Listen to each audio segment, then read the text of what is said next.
Hello and welcome to Ham Nation episode 507 for November 10th, 2021.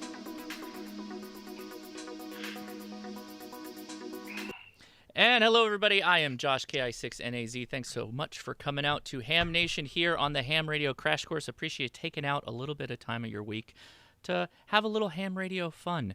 So we're diving right in. We got a busy show, lots of friendly faces. Let's say hi to them now. All right. So many people. How's it going, everybody? I'll start, let's go right to Dr. T, right there at the top. Dr. T, how you doing? I'm doing okay. I'm surviving after a very crazy past couple of weeks, so I'm kind of glad right now that the sun is giving us a little bit of breathing time before it begins to act up again. Right on, and Dr. T will be talking to us all about that as we go through the further on in the show, so thanks for being out here. Gordo, how you doing? We are doing fine, and a big salute to all of our veterans for tomorrow, Veterans Day. And it's been, 50 plus years in the Army, and that's where we really played radio big time. Mm-hmm. Right on. Well, thank you for your service, and all the veterans, thank you so much. Going in a different circle, let's go to Randy next. How's it going, Randy? Things are going good. Having a lot of fun. Been playing on the radio. I'm going to talk about an FT8 Sprint session a little bit later. Lots of fun there. Don, how are you doing, buddy? I'm good. I'm back. My computer forgot how to do Bluetooth. Therefore, I have these things on, and I don't know. I've been getting these weird, like the black screen of death, where all of a sudden it says, "I'm sorry, you don't have a hard drive." So I turn it off and turn it back on, and I went through that 4 times the other day. Black screen off, black screen off, black, and then finally it booted back up, and I'm like, I really got to fix this. But that's not why you called. We'll talk about Newsline, and of course we've got Dr. T, and with all the solar stuff, I'm not sure when she sleeps. The only thing I know is I need a drink, and this isn't quite what I need, but I'm going to take a sip now, and let's go over to her. You'll have to tell me sometime how one reinstalls the blue teeth back in the computer. I don't know. Mine fell out, apparently. It sounds like a root canal. Yeah. And Amanda, how are you doing on this fine Wednesday? Oh, I'm fantastic. Jeff finally just got home from Portland after 10 days. So I have had a week and a half of radio time like crazy, as Josh even heard me. And so it's been funny, Jeff, and some fun contests. And I would like to also say first, happy birthday to the Marines, because today is their day. But tomorrow is happy Veterans Day to everyone that's served. Thank you so much. So that's what I've got. Let's send it back over to Gordo and short shots. All right. Well, thanks so much, Amanda. And Josh, we so much appreciate all you've done to keep Ham Nation still rolling. Well, let's take a little look about what's happening in the next few weeks, and maybe you're planning of putting together a mobile installation. So, Josh, drop it in. Well, we know Thanksgiving is just a few weeks away, and typically every year we head on down to the beach, but we had a huge event during the air show a few weeks ago where they had an oil spill offshore, and so we're hoping that we're going to be able to get back on the beach and do our thing, but you'll hear us on the air, guaranteed, because nothing beats being able to operate HF with maybe an Icom 705 right from the beach. And that's Chip, K7JA, and Janet, KL7MF, and Susie behind the camera, N6GLF, and we're ready to go on Thanksgiving Day. So listen for us on 20. Now, for those of you, like Randy, planning on Quartz Fest, you bet Quartz Fest is very much in the works. We may not have the tight tents where all the sides are down, but we'll have air-rated tents. And Quartz Fest, the last full week in January in Quartzsite, Arizona. And Quartz Fest is always fun because it gives us a good time to get outside and start looking at everyone else's installation. Plus, it lets us see which kind of radios give us the best display that we can see in the bright sunlight. And as you know, that's a lot to be asking for. Well, one thing for sure, there's a lot of ATVs. Well, yes, we'll have amateur television there, thanks to Gary and Mike and the gang with the Amateur Television Network. But these ATVs are all-terrain vehicles, and there's our heavy-duty Icom that survived all the banging around as we explored all the gold mines. And notice we got it up nice and high where we can easily see it at a glance. And there's Gary. He's the main Amateur Television Network main man, and we're scouting out some good spots for amateur television at Quartz Fest. Well, you know, when we talk about displays, they've gone a long way in improving LCD and trans-reflective displays in the sunlight. Many times in the bright sunlight, the displays, as we have here on marine VHF radios, go black. And for a life-saving radio, there's nothing worse than a black display because the sun literally heats up the display panel, and guess what? The LCDs turn black. Well, there's new technology, and I'm very happy to say that's not much of a problem, and it's never really been a big problem with ham radios. They saw what they needed to do ahead of time. So as you're planning on your ham radio installation in your vehicle, be thinking of a good power line filter to minimize alternator whine.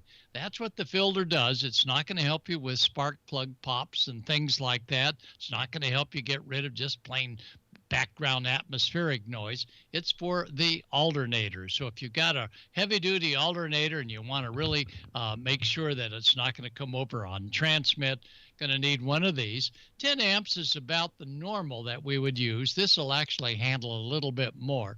You can buy them commercially in the best places at stereo shops or possibly at your ham radio store.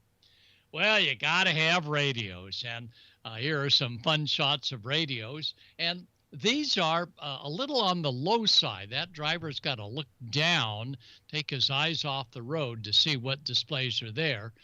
And tricks that I do is I put different squelch delays on those radios that have variable squelch delays. So when I get a call and I hear a psh, then I know, oh, that's on this particular radio rather than a psh on another radio. So sometimes doing the squelch delay will let you see which one is which. The radio on the bottom, that's a nice display. It looks good. It's clear of the airbags. And I want to mention over and over again, you never want to put a display at eye level that's going to be in line with an airbag deployment. Absolutely hazardous, not recommended, don't do it. So what they've done is they've got it well down low, and that's the HF radio, which normally once you're dialing around, you do it by ear, not looking at the display numbers. And up at almost eye level and clear of the airbags is a nice dual band transceiver along with GPS. So that's a nice display of ham radio equipment in a small mobile unit. Here's another way to do it, and that's mounting it on the transmission hump. And you can see they've got it well planned there. That is a LCD amber and orange type of display with a black background, dual band, could be a tri-band up on the top, and a amplified speaker with noise reduction, always handy in a vehicle. And here's Marcus out here in Southern California. He dropped his own installation into a Jeep, and he's getting it first all signed in and cleared up. Look at that display. Nice visibility in the direct sunlight. And as you can see, again, you can glance at that display with a black background and nice clear letters and instantly see. The wires, ultimately, he's going to get cleaned up. This was only 5 minutes into getting it on the air, but it really worked out well. And for a passenger, wow, now they've got something to do, and that's to play radio while Marcus keeps his eyes on the road. Here's Tom, W6WC's installation. Very, very nice. Got the Icom 706 on the right-hand side and other radios, as well as he's able to take a look at antenna SWR, as well as see what's going on with the linear amplifier, solid state in the back. So that's a nice trim display. And best of all, it's clear of any airbags, but it's down a little low, so he's got to take his eyes off the road to see what's going on. Well, here's Patrick, K6FRW. Patrick, unfortunately, just this past couple of weeks is a silent key, but he was instrumental in always coming up with great displays and headsets that were either wired or wireless to the radios. His big red vehicle was known throughout Orange County, and for emergencies, he was radio ready, and so was his vehicle. And those of you heavy into emergency KB6FRW, Patrick, FW. I'll get the call sign right. Anyway, we'll always remember Patrick. For those of you involved in public safety work and so on, you're familiar with the computer and the LCD screen, and that's a nice visible display. It's got the Icom 706 down there right below the installation. And here's another version of that computer, and that's a nice setup. There is a lot of stuff there that might deploy or might disturb the deployment of the airbag. So anytime you're working on radios on the dashboard, be thinking about, is it going to clear the airbags if they should deploy? Because the last thing you want is one of these radios on the left or the GPS on the right in your face as a deployment of the airbag. But for visibility, yeah, this one's got it made in the shade. And this is Don Arnold, W6 GPS's installation, and he's got it well affixed there, and he says it's absolutely clear of any airbags, and he's got the AV map as well as the Kenwood, and it's a great way to go to be able to glance and see what the display is doing. Here's one of our professional drivers that came by the house to show us his setup, and he did a great job. He's got a lot of commercial equipment in the vehicle for checking where he is with all his loads that he's carrying around the country. A lot of displays up there on the dash, and he assures me that any safety equipment such as airbags and so on are in the clear and not a problem. Now, when we mount a remote display, you want to be thinking about, how am I going to mount the equipment? Some people put it in the back, some people put it under the front seat. But remember, if you do a lot of talking, especially on the high frequency, you got to have air going over the heat sinks. You can get these small little muffin fans, little whisper fans they call them. The muffin fans are pretty noisy, but the whisper fans, those really do a good job of pulling the air, not onto, but through, pulling the air out of the heat sinks and dissipating in that open cavity. So there's sort of a hidden installation of the body of the radio. Good GPS and looks like cell phone there. And again, as long as it's clear, the airbags, it'll give our okay of approval. A great way to mount your transceiver, and that is using the cup racks that are so available for anything and everything. And the RAM mounts and other mounts that fit in there quite nicely will allow you to put in both the HF head as well as on this looks like a Yaesu top unit, and that's just the head. So manufacturers have really done a great job of being able to give us a head that separates from the body of the radio. And again, that allows you to get that head up nice and high so you're not looking down and your eyes off the road. Again, though, airbag. Watch out where you're mounting your head, because that's going to be in your head if it's in the direction of an airbag deployment. And anytime we have a remote head, you're going to need a whole bunch of these snap-on filters. What occurs with many of the radios, when you go to high power, you go to transmit, whoa, where'd the display go? My radio's dead. No, it's not dead. Just turn it back on again. What occurs is RF gets into that 15, sometimes even 20 feet of interconnect cable between the radio's remote head and the body that you've got either down in the seat or in the trunk or wherever. And these RF filters will keep the RF from traveling into the head saying, oh, time to turn off. So if you've got an installation and when you go to high power and you transmit and all of a sudden the display goes away, Don't be thinking that you got to rewire to the 12 volts. You probably have plenty of 12 volts. It's just the RF on a nearby antenna is getting into your remote head display. The wonderful Elecraft, nice installation there, very, very visible and easily taken for portable. In our own communications vehicle, we actually have a couple of different ways of our radios. When we get to where we're going, we turn that front seat on the left all the way around. Then we can play radios just down there by our knees. But when we're driving, of course, the front seat goes in the right direction for the driver. That's Susie. Then we've got the radios right up there above the soda rack, and they're almost at eye level. And on the right-hand side, I'm guilty. That's going to block probably the passengers. That's me, airbag deployment. So we've redone that. Now that right-hand side is devoid of anything that might go airborne during a deployment. My old 1976 Chevy wagon, yeah, the great black vehicle. That's got HF and a Swan tuner down there, plus a VHF and an AvMap. And they didn't have airbags back in 76, at least not many in these vehicles. So that's a good, nice trim installation. And motorcycles, yep, again, thanks to the body that comes off the head, you can mount that just about anywhere. And don't discount the holding capabilities of professional hook and loop. And the most professional is the Velcro that comes from generally home stores for holding everything from fire extinguishers at 18 pounds, but they have like a commercial version of Velcro. This is the stuff that you could put on your body and slam yourself against a whatever, and you're not going to move. This stuff really holds. So don't discount that Velcro has absolutely holding power. And again, Velcro is a trademark name for Velcro. There are no substitutes that hold like Velcro.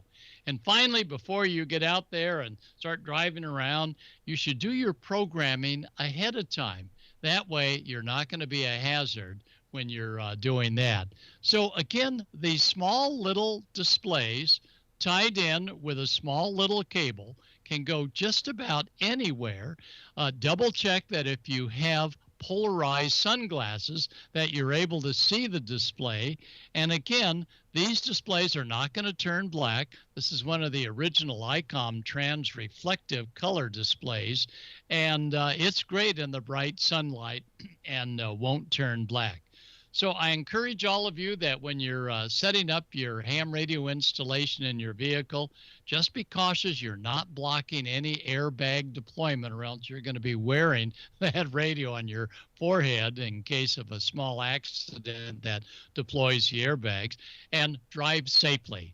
So that's my story, and if we have any questions, I'll turn it over to Amanda to ask, but if we don't, why don't we take a look and see all of the holiday activities that Icom America is up to? Icom?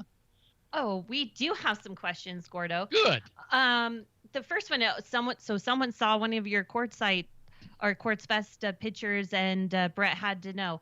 And I think this could be a make or break it for people to decide if they were going to go to Quartzfest. So this is kind of, I know it's off topic, but very important.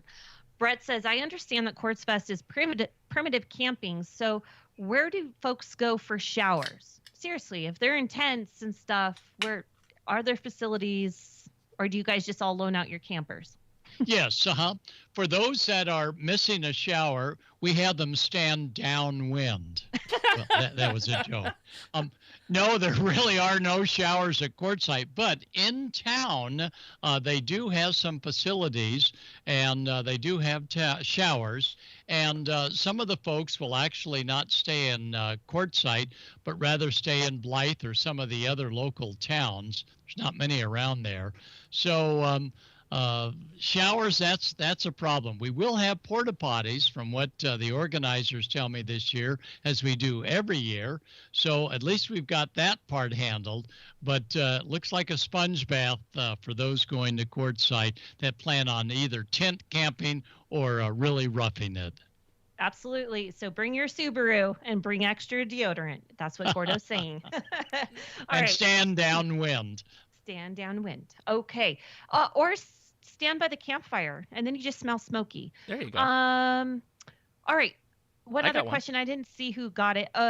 You go, Josh. And Yeah, I'll give mine. Gordo, there's a lot of great pictures that you had inside the car. And how or what do you recommend as far as a mount system for head units and radios? I saw a lot of custom jobs, but I'm sure there's some off-the-shelf varieties that people may be able to look at.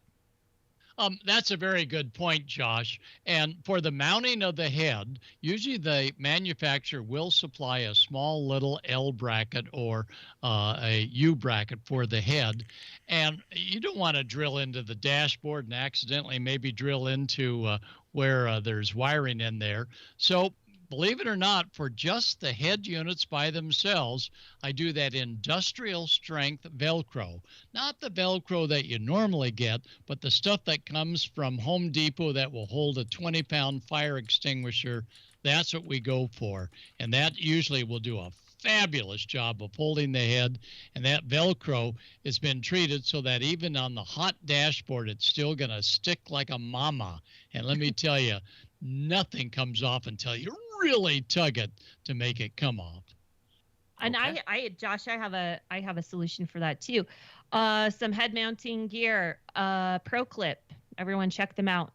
We have them in 2 of our vehicles, and they're made specifically. You can buy one specifically for your car make and model. So we have like a Chevy Malibu, a Jeep Liberty, and we have one for both of those vehicles in Fabuloso. And you mount the head to that, and that might take some trim out, but then you can mount it into there. So Gordo, thank you so much for the informative stuff there. We appreciate it. Well, you're more than welcome, and we hope everybody has a great 2 weeks, and we'll see you the night before Thanksgiving. We'll be here, so bring your turkey legs, and we want to see you there. Well, now let's tune in to Icom America's festivities that they always have going on here on Ham Radio Crash Course. Spice up your ham shack with Icom's IC705. This portable radio is perfect for staying in or venturing out and working your favorite bands this winter season. Happy holidays from Icom. The IC705 is the perfect sidekick and QRP companion. Base station features and functionalities at the tips of your fingers in a portable package, covering HF 6 meters, 2 meters, and 70 centimeters. This compact rig weighs in at just under 2 pounds with RF direct sampling for most of the HF bands and IF sampling for frequencies above 25 MHz. 4.3-inch color touchscreen with live band scope and waterfall. 5 watts output with battery pack BP272 or 10 watts with external 13.8 volt DC. Single sideband CW, AM, FM, as well as full D-Star functions. Micro USB connector, Bluetooth, and wireless LAN connectivity. Integrated GPS with antenna and GPS logger. Micro SD card slot. Speaker microphone HM243 comes standard, and it supports QRP and QRPP operations. The perfect accessory for the IC705 is the optional backpack. LC192 has a special compartment for your IC705 and room for accessories for soda activations or a day out in the wild. Our family of favorite Icom amateur radios are available this holiday season. The IC9700, IC9300, and IC7610 base stations, ID52A handheld coming soon, and the ID5100A mobile, and it's the most wonderful time of the year to give the gift of Icom. Visit icomamerica.com/amateur for more information on all the great Icom radios. Well, thank you so much, Icom, for sponsoring Ham Nation. We really appreciate it. And this is the time in the show where I get to remind you that Icom does a giveaway every time we air a episode of Ham Nation. They give away three swag prizes, and then the winners of those prizes goes into the monthly drawing at the end of the month. This month was of ID 4100, and that was won by Philip P, AC9YC, and the 3 swag giveaway winners was Charles C, AI5DR, David D, KI5PCD, Devin S, KC1KAZ. And I have a special note for the month of December. The radio that Icom is going to give away is an ID52. So for those, happy Merry Christmas, everybody. So yeah, make sure you join the giveaway actually starting today and through the rest of the month and into December, and they will be giving away an ID52 just to the listeners and viewers of Ham Nation. So thanks so much for watching, and again, Icom, we thank you for that. All right, I am going now to Dawn, and he's got something fun planned because you should already know, Dr. T is here. So let's get on with that. How's it going, Don? Yeah. Great. We're always excited to have Dr. T on pre-recorded, obviously, but tonight we have her on live because there's been a whole lot of stuff going on with our star, the sun. So, Dr. Tamitha Skov, tell us exactly what has been going on, what's been keeping you up at night, and how do our radio lives look in the upcoming weeks? Got it. The funny thing is I was not expecting to go on before you, Dawn. This is the first time I actually get to go on before you. How does that work? How often does that happen? Beauty before age. Oh, gotcha. Yeah. So yes, it's been a crazy couple of weeks, but before I get to that, I have to talk about the current weather, just so that you guys can get ready for what's going on. Luckily, the sun is finally kind of getting over itself, and it's calming down. And so if I go to the Earth-facing disk and see if I can stand out of the way, I think I have to stand on this side. Yeah. So as it resets, this is back on the 7th. You can see we now have just 3 regions on the Earth-facing disk. Region 2891 is leaving, and before it completely leaves, whoops, my hand's too far. Before it completely leaves, it fires off a nice little solar flare that you can see. It's like a nice little goodbye kiss. I think we can see it here in just a second. Boom, nice. Right there. Believe it or not, that region, now that's the region that gave us the G3. It launched that G3 level solar storm, back early November.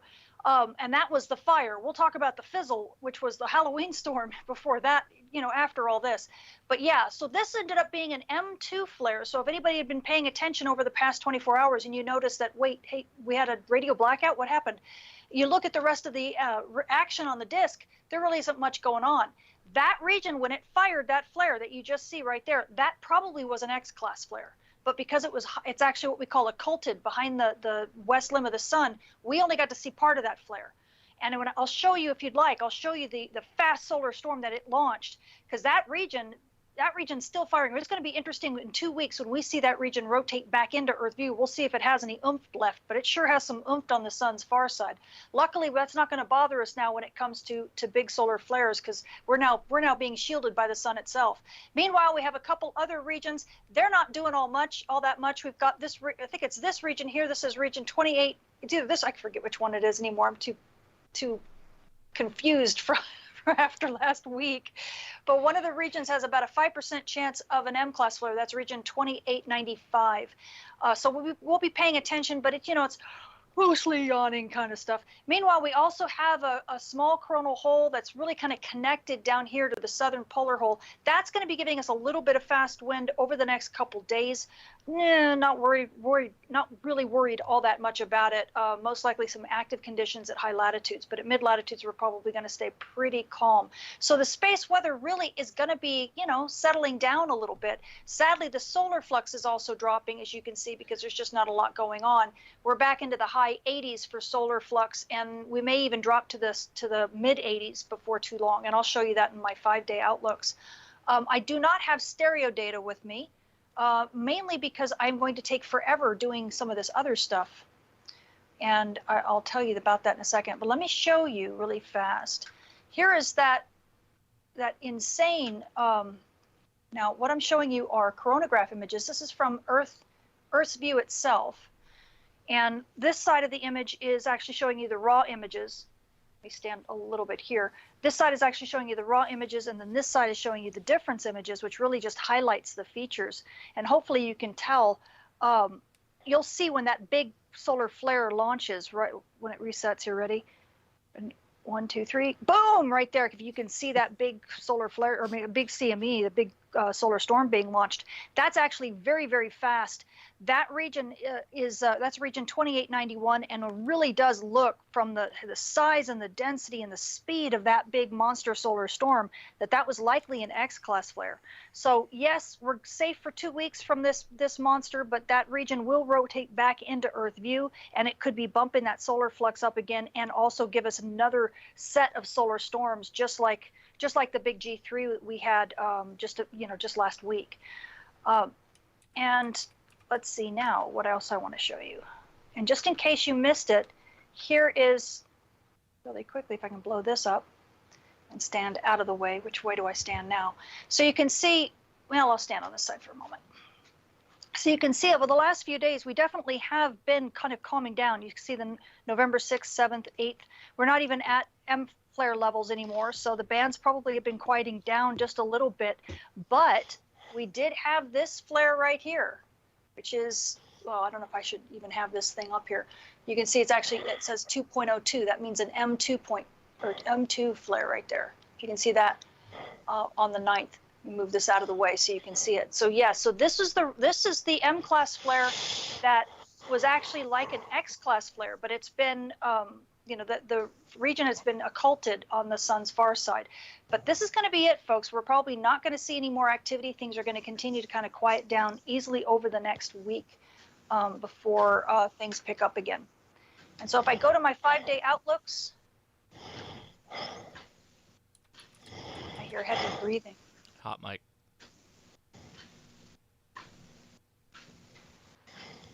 So here's a solar storm.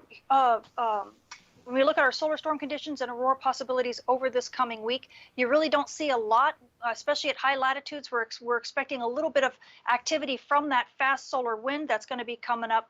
From that polar hole that'll be coming up in the next couple days. So we're going to maybe see active conditions with about a 25% chance of a minor storm only at high latitudes, though, and then things will settle back down by the beginning of next week. At mid latitudes, again, it is over the weekend, but it's only about a 15% chance of active conditions, so I really wouldn't worry about it all that much. I think we're going to be doing pretty well. This may even be an overachiever. We may not even see that. So likely things are going to stay reasonably unsettled, just kind of a little bit of disturbance here and there. We've got the X-ray flux calming down, and that's going to keep things a bit reasonably quiet. We do have, as we switch to our solar flare and particle radiation storm outlook over the coming week, we do have about a 5% chance of M-class flares. This is from region 2895, and that region's going to be with us easily over the next 5 days or so. But as you can see, the solar flux, we're back into the yellow, guys, when it comes to solar flux, and that's because those big players, mainly region 2887 and region 2891, are now on the sun's far side. So we're back into the high 80s. You can see we're going to drop down to possibly the mid 80s, and we're going to stay like that for a little bit, simply because stereo's not showing us all that much in the way of new regions. We have a couple little fits and starts, but there's not a lot going on. And then right now, and I didn't show this, but believe it or not, from that flare that I showed you from region 2891, as it rotated to the sun's far side, it gave us a small radiation storm.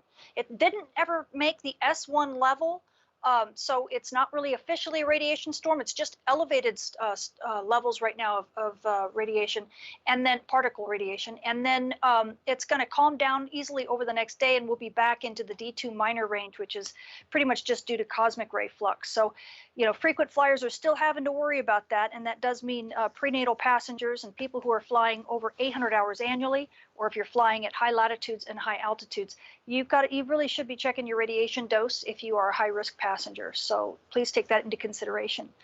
And that's it. That's it, other than going into the next stuff. Are you guys ready for me to dive into the fire and the fizzle? Yeah, I have a question first. Fire? I've got a little question first. Okay. You said that was 2891, the one that went across that was going off the west limb. What, hypothetically or theoretically, what could we have expected had that been a direct hit?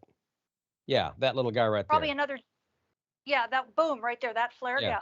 If because that was the same region that gave us the G3. We could have easily had another G3. Another one, okay. Would have been another big storm. So good thing the sun rotates faster than the Earth can chase it in its orbit. Yeah. Do you think that will survive? you think that will survive the 2 weeks and come around again? You know, if we were really close to solar maximum, I would say, yeah, there's a very good chance. But the fact that we're still just beginning to ramp up, no, the chances are much less likely that it's going to survive that 2 week backside or far side transit. I've got to be careful when I say backside. I keep getting labeled and slapped in the hand by UK people because don't talk about my. Don't get into bad habits. Not allowed to talk about that. One of us may or may not have made a small little YouTube video featuring Beavis and Butthead and you at one point either. So that's right. One of us may or may not have done that, and it may or may not have been and it wasn't me. My evil twin Lon, perhaps. Okay, so can I start the subject, Dr. T, on what happened over Halloween? There's a major DX contest going on, right? So all of us hams we're having a blast, making some good contacts. And then everyone gives us the bad news. Boom, there's been an X flare, this, that, and the other. And tell us what happened. Yeah, well, that was the trick or treat storm. We had some people actually on social media saying that the sun was far more trick than treat when it came to Halloween because it gives us this big X flare, right? And an X flare always has that X factor that makes everybody go, "Wow, this is going to be a huge storm," and then everything kind of fizzled. So let me talk about that a little bit. So back on the 28th, we got, and I'll stand out of the way. Hopefully you can see this. We got this from region 2887. You'll see it. It's a beautiful X-class flare right here. Boom! Oh my Lord! Look at that thing. Looked like a bullet out of a gun. It was so big, and it had a blast wave that like propagated all the way up the center of the sun, clear up into here. It actually even triggered something else being lifted, a filament being lifted off here. And I'll play it again just so you can see it. And it really was just a spectacular specimen. And it was an X. I forget what it was. An X 1 point something. I think it was an X 1.0. But it sure was big. And so anytime you get solar flares that are that energetic and at the same time a big solar storm is launched, you worry about, oh my goodness, this is going to be a biggie. Well, even in the coronagraphs, this thing was what we call a full halo. And so all us solar physicists, were saying, yeah, this is going to hit Earth. I mean, that's basically, it's got all the markers that this is going to be a big storm. And when we did the modeling, well, actually, even before that, hold on, before I even get to that, when you take a look at that particular thing and that particular event, this is, like I said, was region 2887. I'm not going to play the movie again, but this was region 2887 as it fired that solar storm, and this was one of the big players. Okay, so this was the big player that gave us a lot of solar flux, put us up into the triple digits. Now look what's over here. Okay, this one. This is region 2891. The one that just gave us that goodbye kiss as it rotated to the far side, right? That's this guy. This is before this thing started really happening. It started really getting busy. Maybe it got jealous of region 2887 getting all the credit. So this thing fires off that big X-class flare with the bullet coming out of the gun. We think we're going to get hit by something monstrous. Plus, when you get big energetic flares like that, you get radiation storms. Ha-ha. Now, when you take a look at DRAP model, and everybody who's an amateur radio operator needs to know how to read this. If you guys don't read this, it's really hard, okay? I mean, it's a really hard model to read. Ready? Red means bad. That's how hard it is to read, okay? If it's black, it's good. Red is bad, okay? And even rainbow colors are bad. You don't want rainbow, and you don't like things changing a lot because that means that you're having big flares. So if I pull it back to, I think this was the big, where is it? Boom. Okay. That's about the maximum, right about there. So about the 1500 hours on the 28th, this was that X-class flare. Okay. Now, as you can see, it's centered over the wrong hemisphere. If you live in the United States, we don't really like it very much. It did absolutely degrade the radio contacts in South America. And I don't know if many of you are able to talk to South America, but we actually did look at the database, and yes, it did degrade some of the contacts there especially. And then as soon as we start moving and getting through that, look what else happens. Okay, this thing's finally dying down, and look what you start seeing.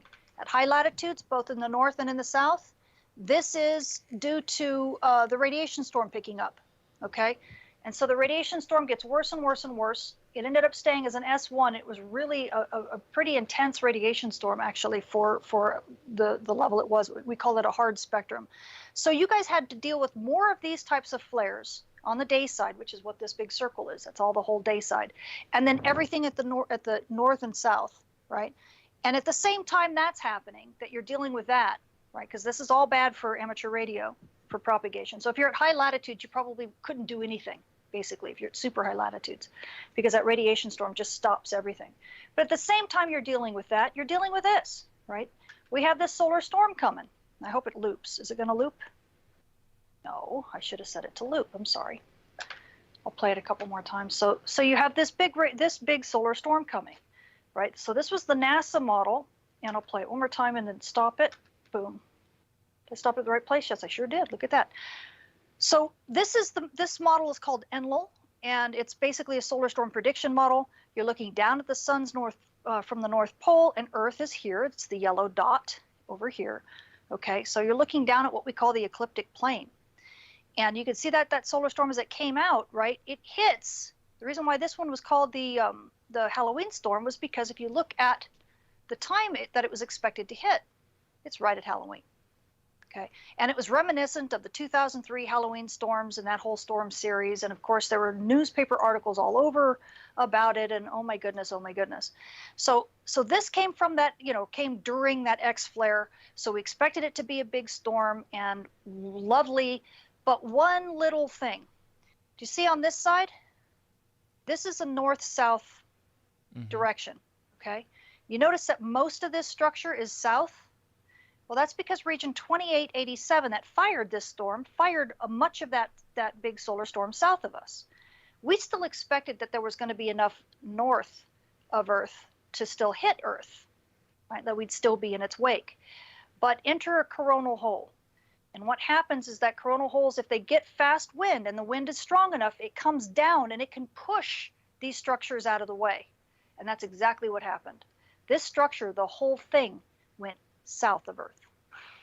It just barely grazes. As a matter of fact, it tickled the South Pole, tickle, as it went by, because we just barely got the graze. We just barely saw it as it went by.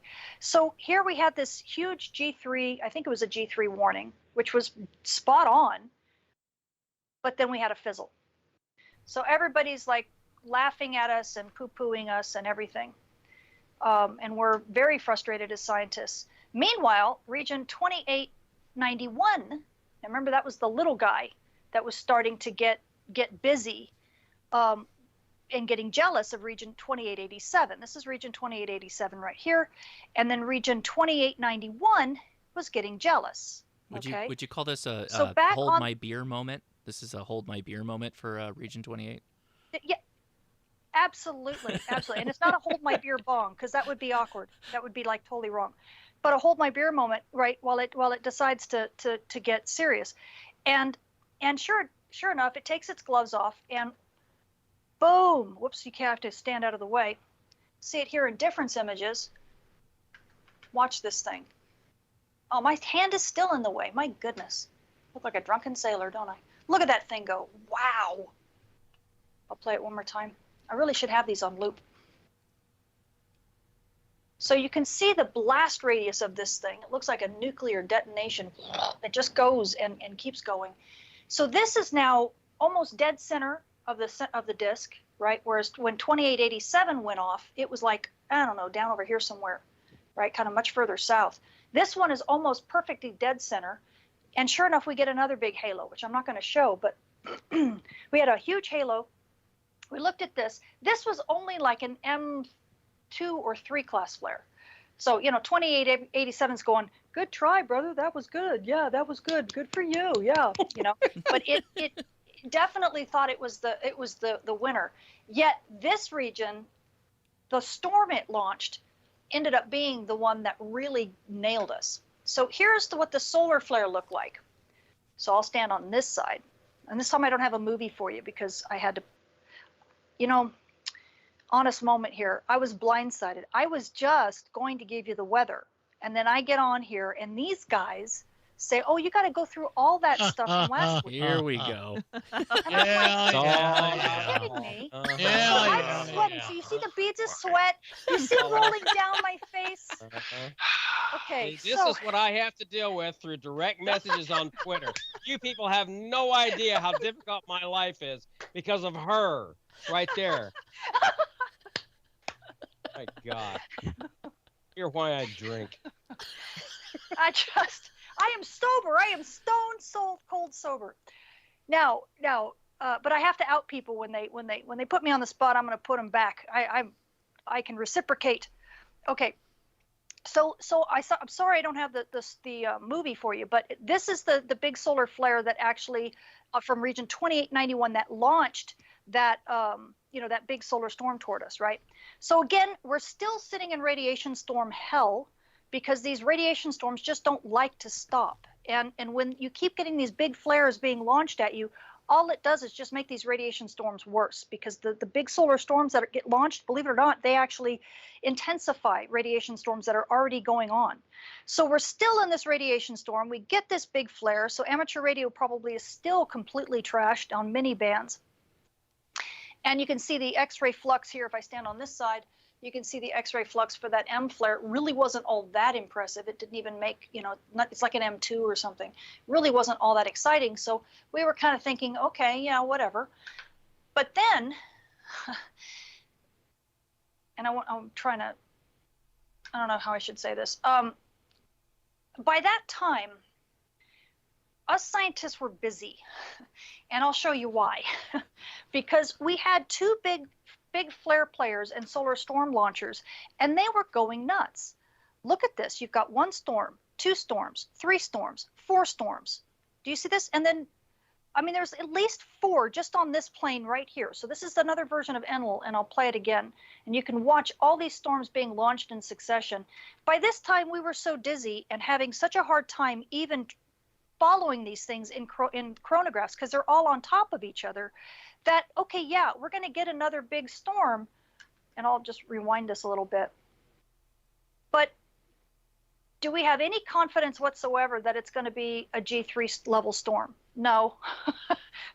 Because we're seeing there was one storm that went off to the west right before that was going to graze Earth, and it looked like it was a faster one, and I think that was from region 2887, and then the region 2991 fired, and it looked like it was actually even faster, and so it was plowing into the second one, and that's why everybody called it a cannibal, because that's an old term. Please don't use the word cannibal when it comes to solar storms. That's not what they do. They don't eat each other.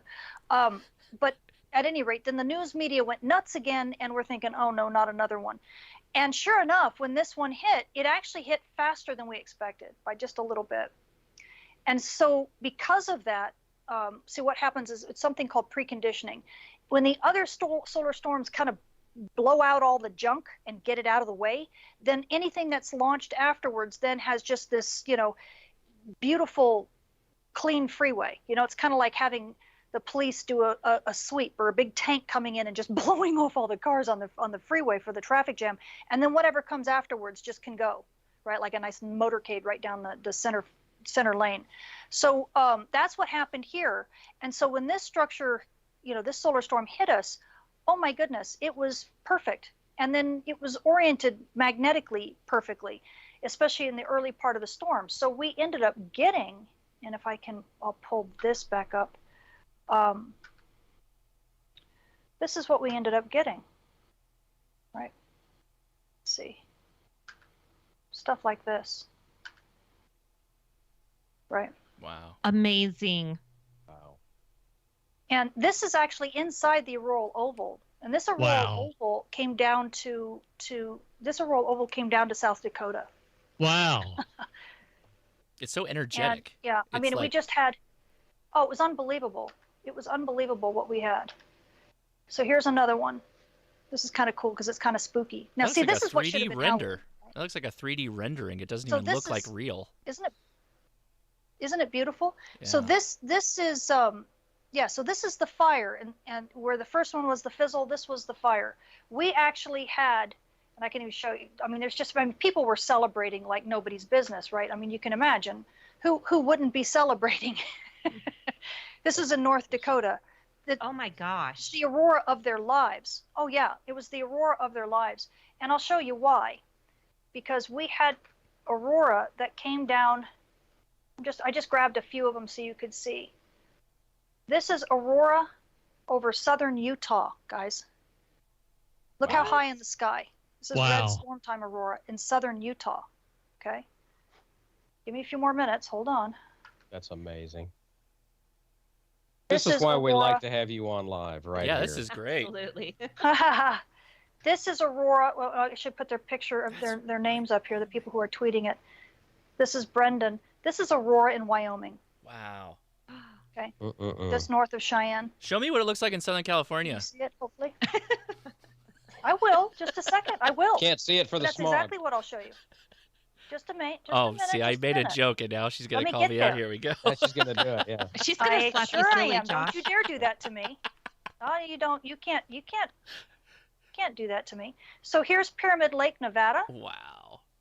Trevor was nice enough to report this particular, again, red storm time aurora. Here's the neat thing about this is that if you were outside of the auroral oval, meaning too far south to have that main band of aurora, this is the aurora you saw. You saw red and gold mainly, and red and green.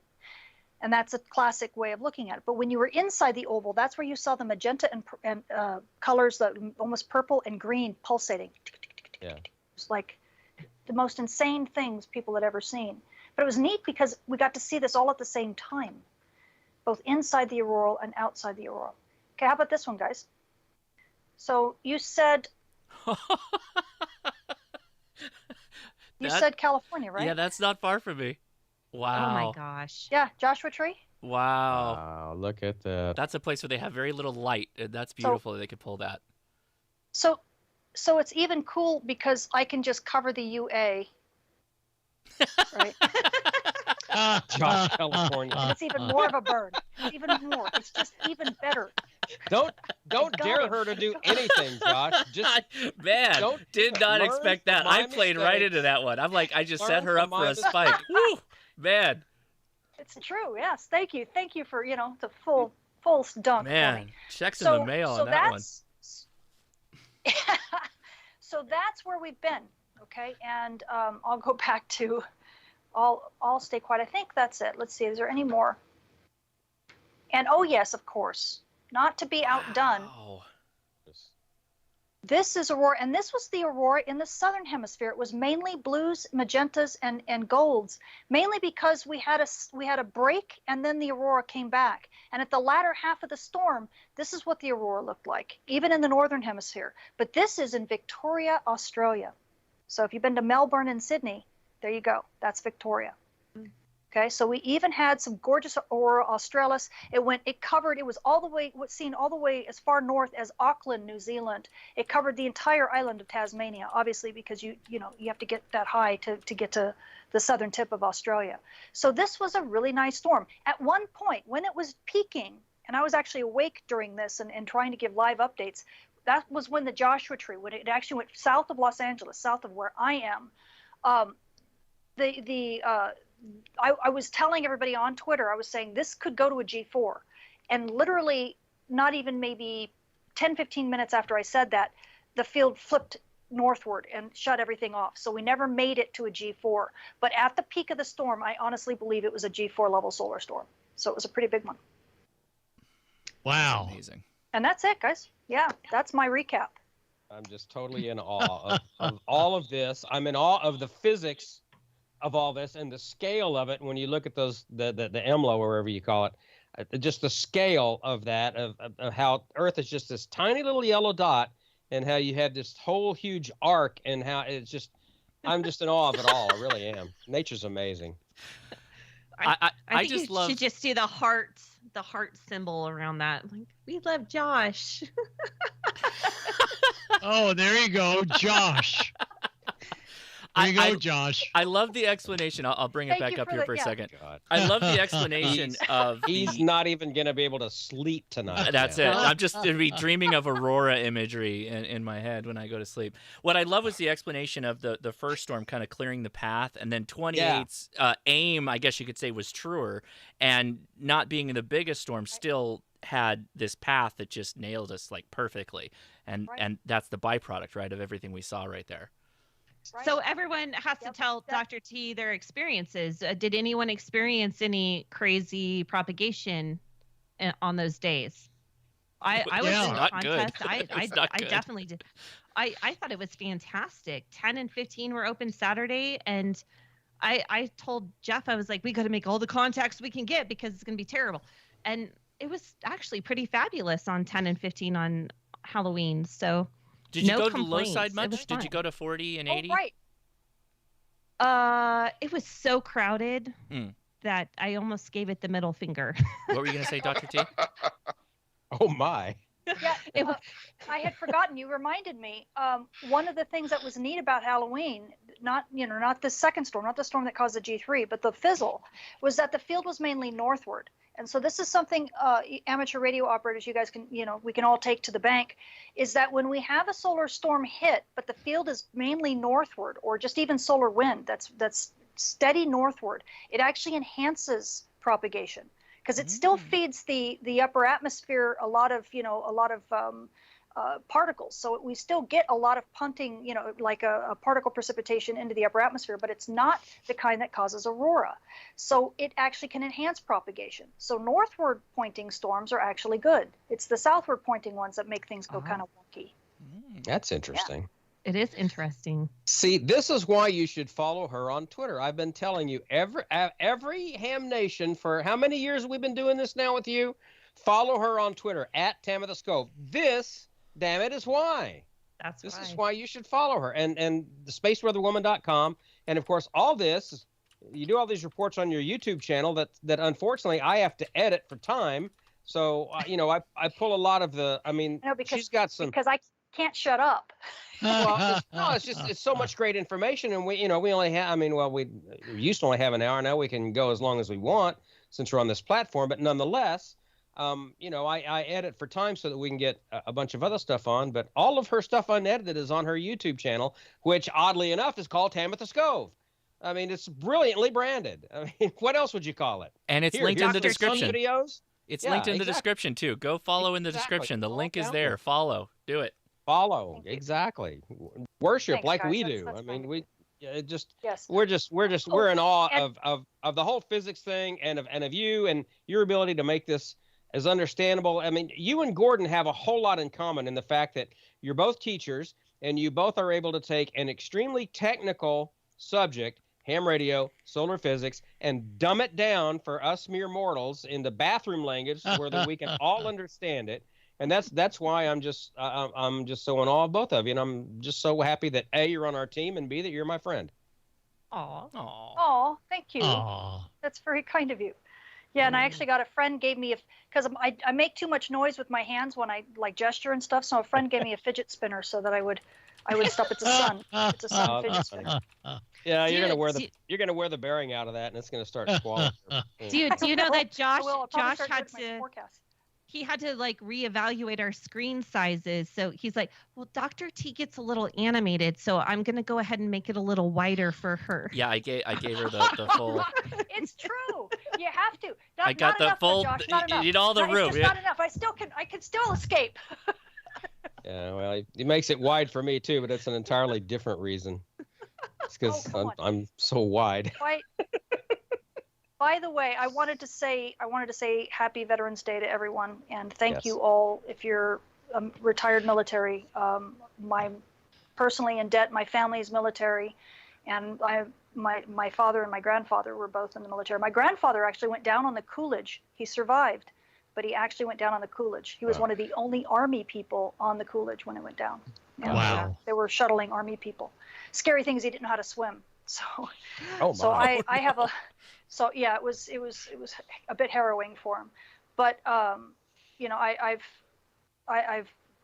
can't tell you how much I thank all of you, because there's so many emergency responders and veterans that are amateur radio operators, and that's one of the reasons why I love being an amateur radio operator myself, is I feel like I'm in such good company. It's such an honor to be part of this family.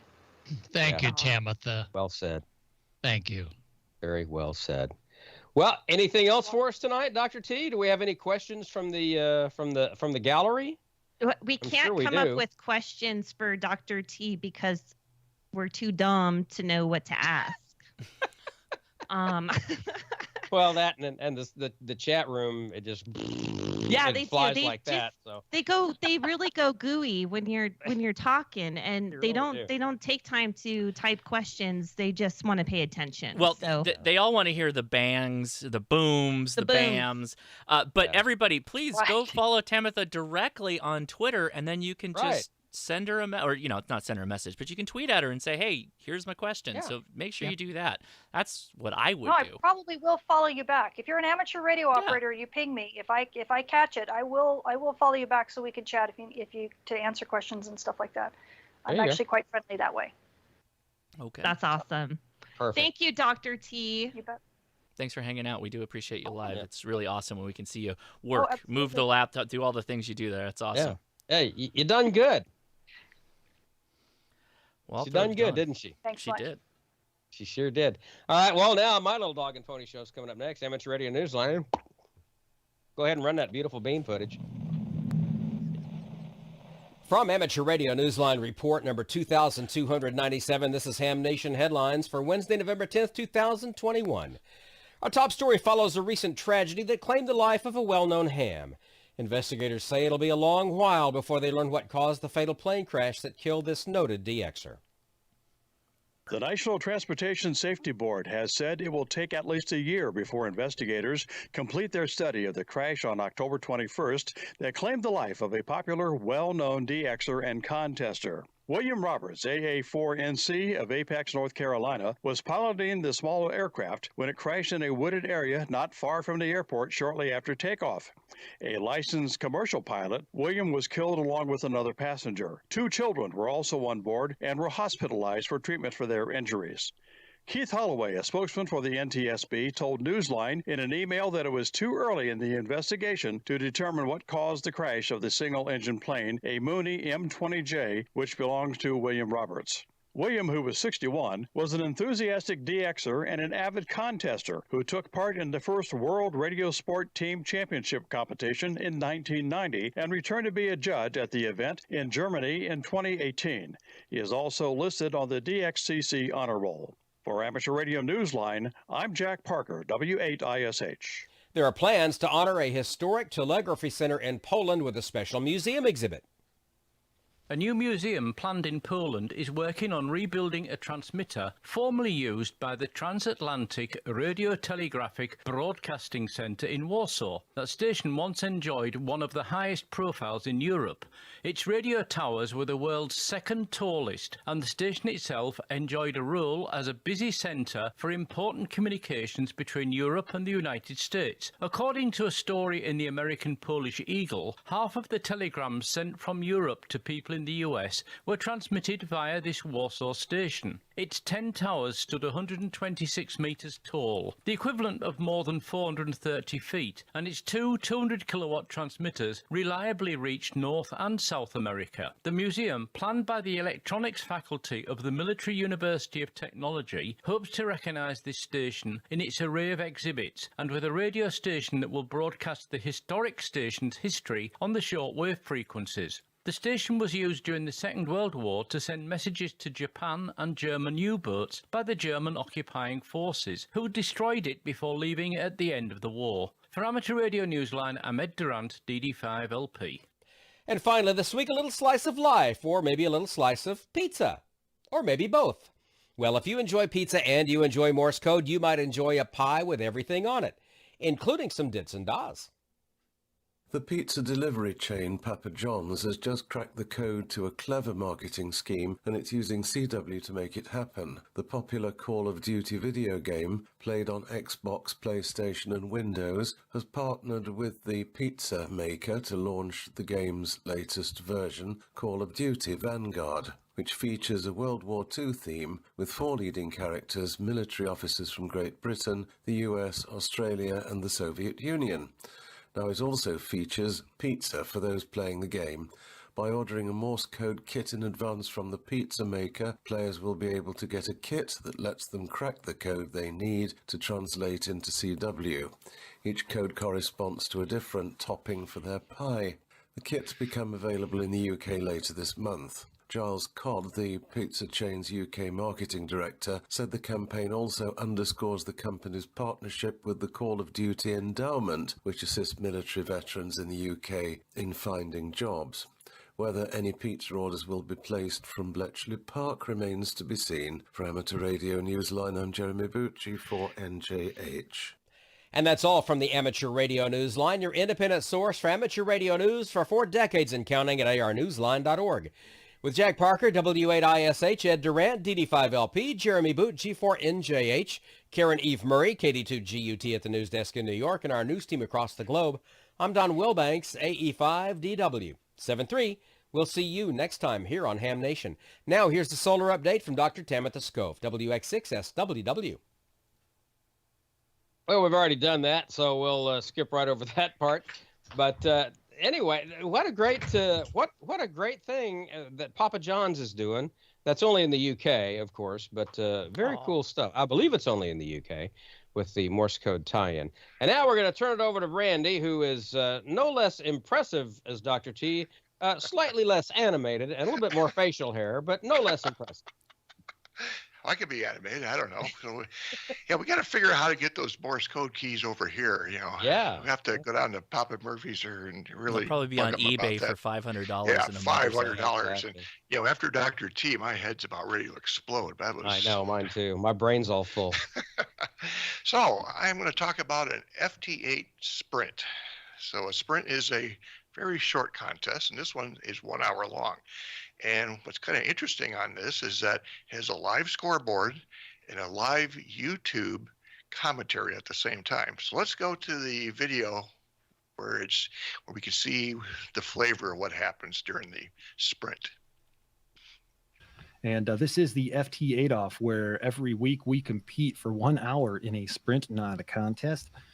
And we try to make the most amount of contacts on FT8 possible. It's based on a point system, which is weighted based upon a couple of things, like if you're doing QRP operations or if you're doing FT8 off in a parks on the air location. Oh, you're showing my secret weapon, man. This is KM4 ACK's Build-A-Pi running on my Raspberry Pi 3B Plus. Wow, look at that. He's already got a contact. First contact already. 100 watts. What do we got here? So what do we got going on the scoreboard here? So T.O.'s been making some contacts. I think that he's probably in third place is my guess. But who do you guys think is in first? I'm not in third. Ladies and gentlemen, we have K7APE in first place with 24 points already. We got Whiskey 1 Bravo. Whoa, Uniform Sierra with 20 points. We got NF3R with 14 points. We got KN4 YCD. Whoa, with 9 points. We got K0GUZ with 8 points and KY4CU 7 points and 8 ON. There's a lot of calls in here I don't recognize. So thank you guys for being here. We're going to continue to do the FT8 off, just so you know. Anyway, we got to answer your question, Randy. It's been roughly an average somewhere between 27 to 30 people or so usually play. So yeah, we're right about the same spot tonight. We have grown significantly though. I mean, when we started off, it was just 2 of us, you know. Yeah. I don't remember the last time I saw 90 people continually watching for an hour. And we broke 100 at one point too. So that may have helped. It really may have. And to those of you watching, thank you. Yes, thank you. Appreciate you being out there. Yep. Try it. Get on. Get involved. Join us. Exactly. And Randy's right. It's a fun time. It's a good way on a Thursday night. It's clean humor for the most part. Sometimes. I will mute it if it's not, but you know, it's a way to get out there and to just kind of experience the bands when maybe you can't get out and go do radio, or maybe the bands are dead. Yeah. FT8's never dead.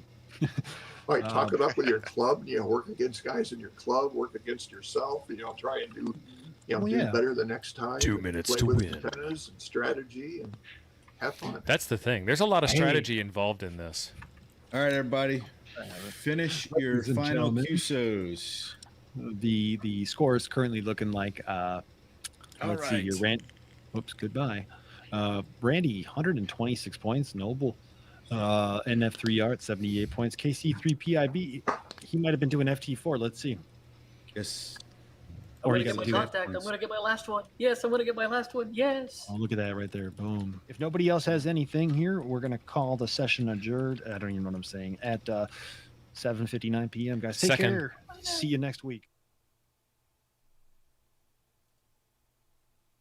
Okay, well, that's kind of an introduction to what goes on.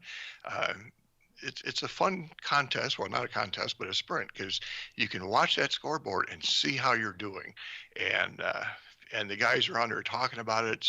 It's real kind of fun. You're here working away real fast, and they're talking about, well, Randy's in number 1 and so's in number 2, and I've done this twice now. So the first time I was on, I was neck and neck with somebody else. We were going between 1 and 2, back and forth, and then all of a sudden he started dropping down the list, and apparently he was, I believe, operating out of a park, and his battery died. So let's take a look at the first slide there, Josh. First photo. Oh, no, that's the last one. Sorry about that. Which one's the first one?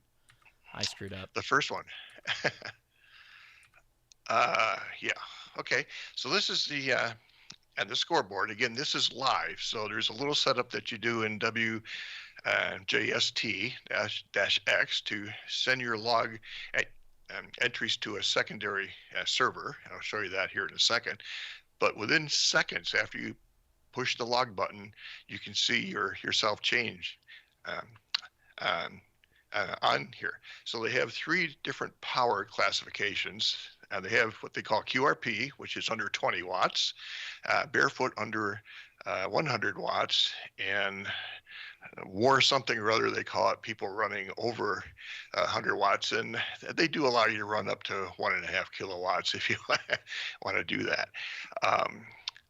So let's go to the next slide. So what's kind of neat here is that when you click on a call sign, so here I've clicked on my call sign, and it shows you all the stations that I am working. So part of the strategy is, what can your station do? I know from being here on the West Coast, working contests, that in the afternoons, I can point the beam out over the Pacific Ocean and just work JAs in China and South Korea and New Zealand and Australia, and one after another. So that's what I did here. You can see there's some China and a whole bunch of JAs. Of course, what's going to happen now is when I get my QSL envelope from the Bureau, every one of these JAs will want a QSL card from me. So let's go on to the next one. Next slide. Oh, oops, I'm sorry, back up. I didn't see it change. So what you can also do is that you can look at your competition during the contest. So here I've clicked on NF3R, and he's working 80, 15, 30, 80, 40, and it's just, he's jumping all around. So I don't know if he has like a flex and he has multiple slices open or what he's doing, but he's really bouncing around the bands. Okay, let's go on to the next. Okay, there'd be a couple web links here at the end, but this is the page that tells you how to set up your WSJT. So you go into the settings, and you can change, please. Go on to the next one. And down at the bottom on the postings tab, there's a secondary UDP server. So you enter in the 3.22.55.64 address to a port of 2238. Click on the Enable Log Contact button, and next slide, and then go off and make a test contact. And when you press the log button in WSJT, you should see your call there appear down there at the bottom where it says the last 10 records processed. So what happens is that your software is sending the contact a log entry here, and then their live scoreboard is sucking it out and formatting it for everybody to see. Next slide, please. So the objectives here on the rules here, it talks about different bands. 2 transmitters are allowed. There's different, well, there's no awards, but it's just, bragging rights.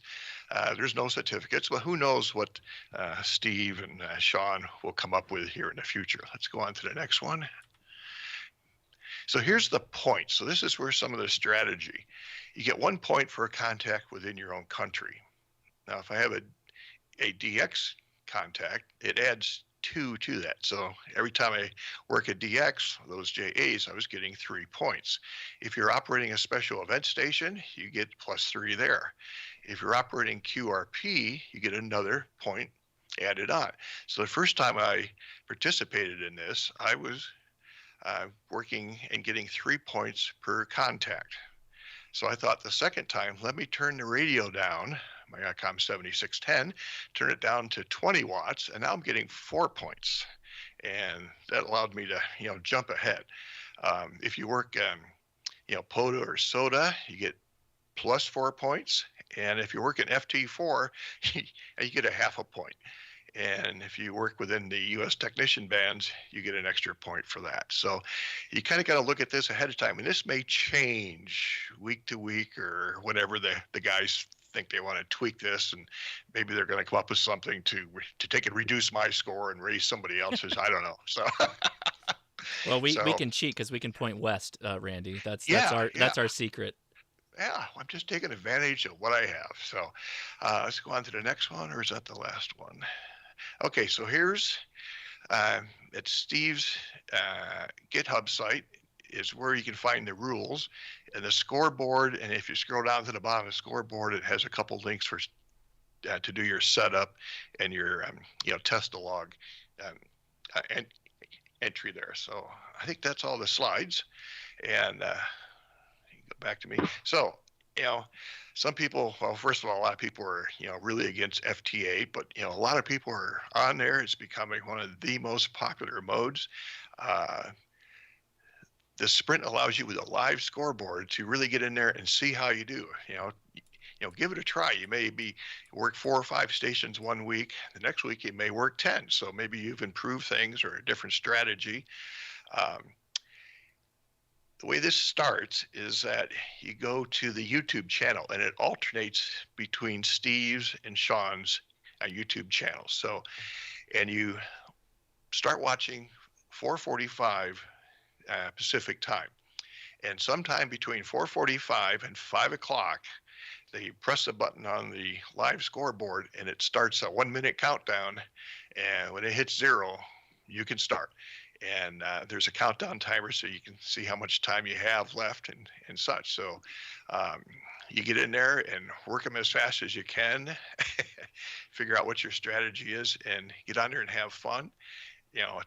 Talk this up with your local club members, maybe do a little competition between the people in your club, or, find somebody else here in the west coast of California or Oregon who has a station and a beam that can point west, and I can battle it out with somebody with that type of station as well. I think it'd be neat to have a category for beam antennas and also wire antennas, have some type of maybe point advantage to the wire antennas. For a lot of people are using dipoles and fed antennas to kind of, bring them maybe up into another level. So those are things that Steve and Sean can think about. So just got the notes here. Some crazy things have gone on. They've been doing this for about a year.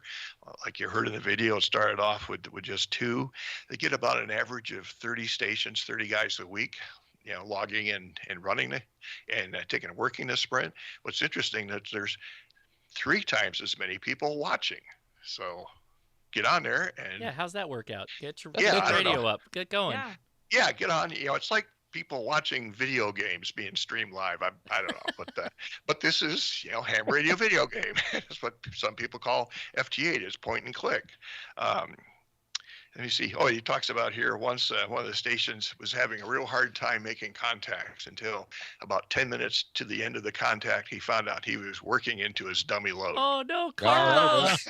Carlos! Yeah, you'll get that on them big jobs. We've all done that. It can radiate. I know I've sat here with my antennas switch off and still receiving stations, not a lot. So I don't know. Do we have any questions from the chat about this? I will say, can I state right up front, linked in the description is both Ham Radio Dude and Temporary Offline. And so if you subscribe to them, because it does alternate week to week, that way you can follow them at the channel that it's on at any one time. So everybody watching, don't be a watcher, be a participator. Get your radio pointed and get involved. But go ahead, Amanda. Thank you. I did have a few questions myself. First of all, Randy, what's been your best score? They're about the same. I worked about 30 stations on this. Last time my score was a lot higher because I was getting 4 points for each contact instead of 3. So Okay. But I saw, running lower power, I had more retries to get, the contact finished. So running 100 watts, you can get it done faster and go on to the next. But you have to weigh, the power versus the points, and what do you want to try and do? Yeah. So that's part of the strategy. Yeah. The other thing is that do they make it helpful? The two groups hosting this, I guess, is what you would call it. Is there an easy way to calculate these points so that you don't have to have a spreadsheet to calculate? The scoreboard's live. The scoreboard's live. It's automatic. But how do they know it's a POTA or anything that you're working? I'm not totally sure how that gets through the logging. I know in FT8 you can set in your power level, and I think that propagates through. I don't know how the POTA and SOTA and those things propagate through to their logging. I don't know. Do you know, Josh? Well, there's actually an individual. I think is it Beer Snack? I think it's Beer Snack. Yes.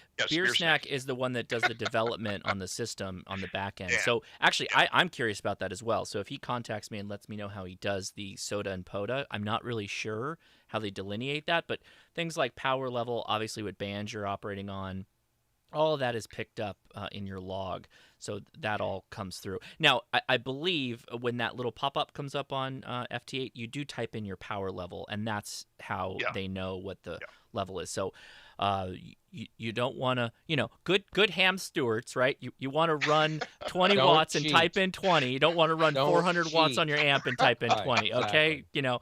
The only one you're cheating is yourself, okay? That's how that works. If somebody is running 400 watts on FT8, I mean, I don't even know. Yeah, that's how I did it the first time I was on there. I just cranked up the amp and just ran it that way. If you're recording QRP and then you click the little contact button and the lights dim in your room, you're not doing it. I said I was over barefoot. I said I was running power. That's what I said. Yeah. But does barefoot count? Yeah. Is barefoot the same in FT8 as it is on, Let me dispel all myths. FT8 is not a low power mode. It's not a low power mode. It's a low signal mode. That's it. It's not supposed to be ran at low power. It just like everything in ham radio, you run as much power as you need to make a contact. And if you're going for DX, you crank that amp up, baby. That's it. Same feelings, Randy? Yeah, well, it's what it takes sometimes. I've worked a kilowatt on was it PSK 31 during a Route 66 where I couldn't get the guys in LA because they wouldn't get off 20 meters. It was always skipping over it. If they had gone to 40, I could have worked them with 100, but I had to blast on through. And I'm sure the guys will tell us tomorrow night because I know they're watching. They were excited about the exposure here on Ham Nation tonight. So at 4:45, they'll probably tell us maybe a little bit how some of this information gets transferred to the scoreboard. So and here's what I want to know. Yeah. What I want to know is what day of the week is this done on? Oh, Thursday. Yes, Thursday at 4:45, between 4:45 and 5 West Coast time is when it starts. It's 1 hour long. Okay, so that would be 7 o'clock here in the Central Time Zone. Yeah. Yeah, can we get that in UTC, that messes me up. I can't add up numbers like that. I'm sorry. So I don't get off work until 7, and then it's like 7:20, 7:25 by the time I get home. So I know that's one of the things they've talked about is that the hours may kind of prohibit people on the West Coast of joining because they're still at work and stuff. To me, that's not a problem because I'm home all the time here. But get on, give it a try, and really thanks Steve and Sean and Dan and all these guys for their effort putting into the software and getting on there every week and hosting this. So everybody's screaming at me. 0 o'clock UTC. 0 o'clock UTC. Okay, there we go. That's when you. So we should do a Ham Nation face-off some night on FT8 off. So I may have to get off work early that night. Because I can't. I have the option of getting off at 6 on some nights, and so that may be an option. Yeah. On your plate. I would like to, or, just a Ham Nation get together on FT8 where it could actually be a learning experience where people are trying it out for this. So no judgment on when you screw up. It's easy to do. Get on and try it and practice. Now, I can get you going, Amanda. You just let me know. I can get you going. Don't worry. Contact me. Well, I got a WTF, so. Go ahead, Don. One more question, Randy. Should I let my beard grow a little more? Because clearly I'm feeling inadequate. It's Movember. It's compared Movember, to Don. Yeah, When you let it go. Compared to the gentlemen, I mean, the guys that were on the FT8 off, they all had this magnificent facial hair. Yeah. I did, actually. So, well, one of the things I want to, going to kind of change the subject here a little bit, but a lot of people with the gray hair, if I ask you, what does NS and S3 mean? I'm watching the chat room. Anybody can tell me what NS and S3 means? Come on, there's a bunch of gray hairs on here. Randy's throwing out a quiz question. Yeah. This question. NS. I have no idea. S3.